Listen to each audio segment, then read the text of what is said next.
الرجیم بسم اللہ الرحمن الرحیم یا ایھا الذین آمنوا استعینوا بالصبر والصلاۃ ان اللہ مع الصابرین ولا تقولوا لمن يقتل في سبيل الله اموات بل احیاء ولکن لا تشعرون۔ مشہور آیت کریمہ ہے، اللہ پاک فرماتے ہیں اے ایمان والو، صبر اور نماز کے ذریعے اللہ سے مدد حاصل کرو، بے شک اللہ تبارک و تعالیٰ صبر کرنے والوں کے ساتھ ہے۔ اور جو اللہ کے راستے میں شہید کیے جاتے ہیں ان کو مردہ نہ کہو، وہ زندہ ہے، تم کو سمجھ میں نہیں آئے گا۔ چوتھے پارے میں فرمایا بل احیاء عند ربهم یرزقون، وہ زندہ ہے، انہیں روزی دی جاتی ہے۔ دیکھو حالات ہمارے سامنے ہیں، بڑے نازک حالات ہیں، بد سے بدتر ہوتے جا رہے ہیں، ہر اعتبار سے حالات بڑے نازک ہیں۔ میرے بھائیوں دیکھو حدیث میں آتا ہے جب صحابہ کرام جاتے تھے جہاد میں اللہ کے راستے میں، جب واپسی ہوتی تھی تو قاصد آ جاتا تھا کہ اب بھائی واپس آ رہے، تو مدینہ منورہ کے سب بچے اور جو گھر والے ہوتے تھے، جو رہ گئے ہوتے، وہ سب نکل آتے تھے اور پہاڑ کے اوپر چلے جاتے تھے۔ سامنے سے جب لشکر آتا نا، لشکروں کی ٹکڑیاں داخل ہوتی مدینہ منورہ میں، تو بچے دیکھتے کہ میرا ابو ہے، تو وہ بچہ اترتا اور سیدھا جا کر گلے سے لگ جاتا، بچے اترتے چلے جاتے۔ اب میرے بھائیوں جن کے والد صاحب شہید ہو جاتے، بچہ انتظار کرتا، اب دیکھا کہ آخری لشکر کا آخری آدمی آ چکا ہے، یقین ہو جاتا کہ اب میرے والد صاحب تو ایسا لگتا ہے شہید ہو گئے۔ اس بچے کے دل کے اوپر میرے بھائیوں کیا گزرتی ہوگی وہ ہم اندازہ نہیں لگا سکتے۔ وہ بچے اترتے، اللہ کتنے بچوں کو اللہ کے رسول صلی اللہ علیہ وسلم نے گود میں لیا ہے، سینے سے لگایا ہے۔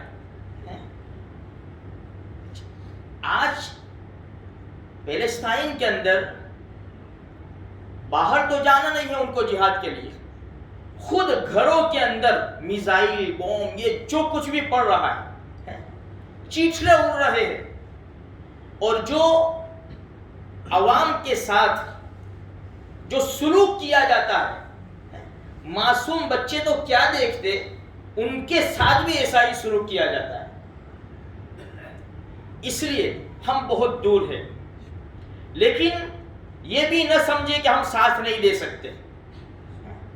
یوسف علیہ السلام کی جب گولی لگی تو بڑھیا آئی تھی نا، ایک دھاگا لے کر آئی تھی، امی یہ بڑے بڑے تاجر لوگ ہیں، بڑی بڑی بولی لگ رہی ہے، یہ تمہارا دھاگا کیا کام دے گا؟ مائی نے کیا کہا، امی نے کہا کہ بیٹا وہ تو مجھے بھی بات معلوم ہے کہ میں یوسف کو نہیں خرید سکتی، لیکن کل قیامت کے میدان میں جب اعلان ہوگا کہ یوسف کے خریدار کون کون تھے تو ان کے ساتھ میں بھی کھڑی ہو جاؤں گی۔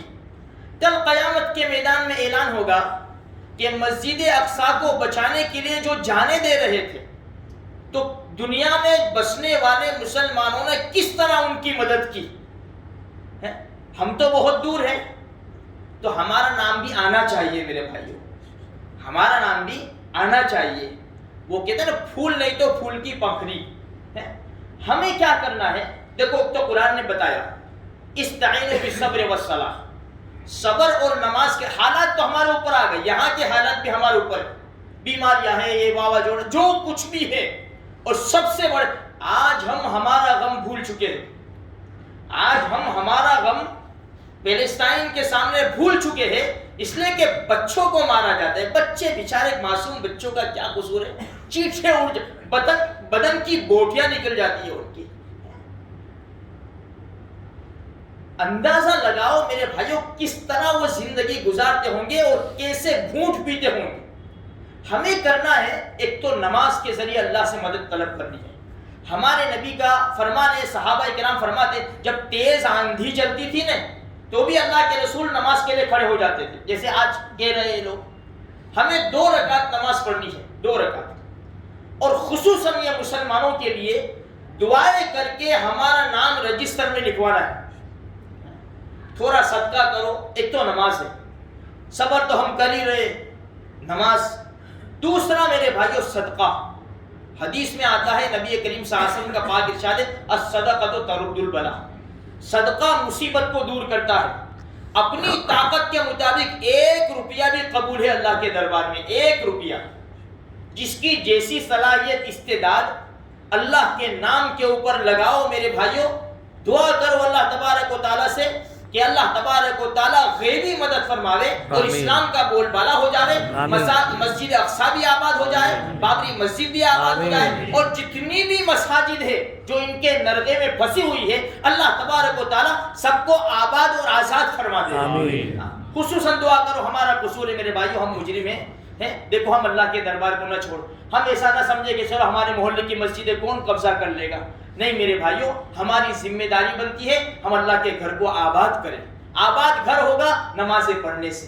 بیٹھو تھوڑی دیر, بیٹھو اللہ کے دربار میں بیٹھو, اللہ کو یاد کرو, 2-4 مرتبہ سبحان اللہ پڑھ لو, تھوڑا سا قل واللہ احد پڑھ لو, جو کچھ بھی پڑھ لو, اللہ کا دربار آباد ہوگا نا. ہمارے مکانات, ہمارے بازار, ہمارے شہر آباد ہو جائیں گے. جو تھوڑا سا وقت نکال کر جیسے نماز پڑھنے, بھاگنے کی کچھ کام نہ ہو تو جلدی بھاگنے کی کوشش مت کرو. دکانیں وغیرہ کچھ نہ ہو, اب ہم فری ہیں تو میں تم سے 10 منٹ بھی نہیں, صرف 2 منٹ کا سوال کرتا ہوں. 1-2 منٹ, ارے 50 سیکنڈ بھی بیچ جائیں گے نا میرے بھائیوں ایسے ہی اللہ کو راضی کرنے کے لیے, تو بہت بڑا فائدہ ہوگا. ہم سمجھ نہیں سکتے. تو ایک تو صدقہ بھی کریں, الصدقۃ ترد البلاء. دوسرا, ہمارے سارے ہتھیار بیکار. ہمارے نبی نے جو ہتھیار بتایا ہے نا اس کو کام میں لے آؤ بس. الدعاء سلاح المومن. ہمارے نبی نے فرمایا دعا مومن کا ہتھیار ہے. دعا سے تقدیر بدل جاتی ہے. تو دعا, خصوصاً دعا کریں. اب ضروری بھی نہیں ہے کہ ہاتھ اٹھا کے دعا کریں. دیکھو میں نے رمضان میں الحمدللہ کہا, آپ نے لبیک کہہ کر مسجدیں بھر دی. رات کو میرے کو میسج ملتے تھے کہ الحمدللہ یہ مسجد بھری نے بھری رہتی تھی. لوگ آتے تھے, نوجوان آتے تھے, دعا کرتے تھے, پھر آتے پھر چلے جاتے. چلو ابھی تو مسجد بند ہوگی. اپنے گھر کے اندر ایسا بھی نہیں کہ ہاتھ اٹھا کے, بھائی بستر کے اوپر سوئے ہوئے ہیں, بستر کے اوپر سوتے سوتے بس دل میں دعا کرو اللہ پاک سے کہ اللہ تھک گئے ہیں, اب ہماری آزمائش کو ختم کر دے. اپنی غیبی مدد اللہ تو اتار دے. اللہ سے رو میرے بھائیوں. خالی آنسو آنکھوں سے نکلیں گے نہیں, آنکھوں میں تیر جائیں گے نہیں تو بھی ہمارا کام بن جائے گا. اس کے ذریعے ہم انشاءاللہ تھوڑی سی محنت کریں گے, اللہ تبارک و تعالیٰ رنگ لائے گا اور ہماری ایسی مدد فرمائے گا انشاءاللہ کہ ہمارے شان و گمان میں بھی نہیں ہوگا. اللہ مجھے آپ کو توفیق نصیب فرمائے.